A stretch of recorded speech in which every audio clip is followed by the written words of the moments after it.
Splatterhouse is a re-envisioning of the original arcade game of the same name.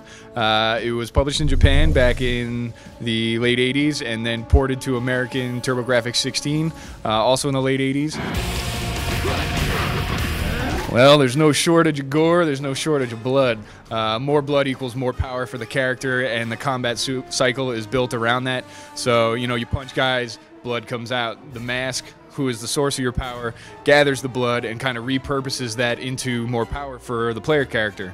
So that allows him to expand his move set. He gets these superpowers where his rib cage kind of explodes out of the ground, or he can throw this wave of like meaty chunks of flesh and bones at enemies, sending them flying every which way. And all of that is designed to release more blood from the enemies. The regeneration system we have going on, that's also pretty gory. As he takes damage in real time, chunks of his flesh get ripped out. He'll expose his like ribs, his spine, his stomach, his liver, and all of that will like grow back in real time, like piece by piece as well. So I mean, that's pretty gnarly to watch. It's pretty fun.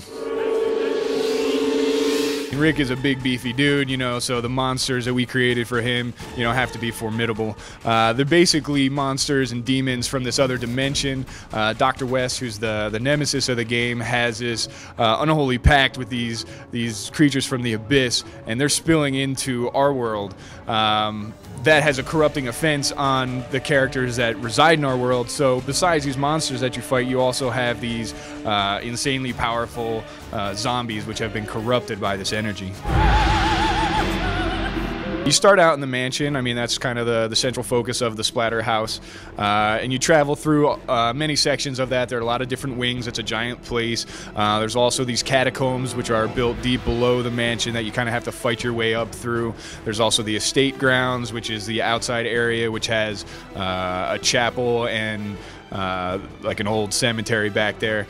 And that's in addition to all the portals that Dr. West has created, which will dump the player character into these different, to these varying places in time and space. So you get to travel outside of the mansion and the manor grounds to, for instance, this demented carnival where you fight a bunch of zombie clowns. Then there's another post-apocalyptic kind of version of the Earth, which is an indication to the player of what would happen if the demons took over. His fists are his main weapon, right? So you can expand and make your combos more powerful as you collect more blood, and the mask, you know, feeds it back into you. There's also the splatter kill system, which is, you know, the best way to spill the most amount of blood. So you kind of make those more powerful. The weapons that you find throughout the levels, you know, the classics like the 2x4, the chainsaw, the shotgun, the cleaver, as well as we have the ability to weaponize the enemy characters, so you can grab a guy and tear his arm off and smack his buddy with it, or grab a different guy and yank his head clean off and chuck it across the room and take out another guy. So, you know, we try to expand on the classic weapon set in addition to, you know, the stuff that I think all the fans are really expecting. There will be downloadable content available when the game ships, as well as post-launch. Splatterhouse will be released in the fall 2010 on the Xbox 360 and the PS3.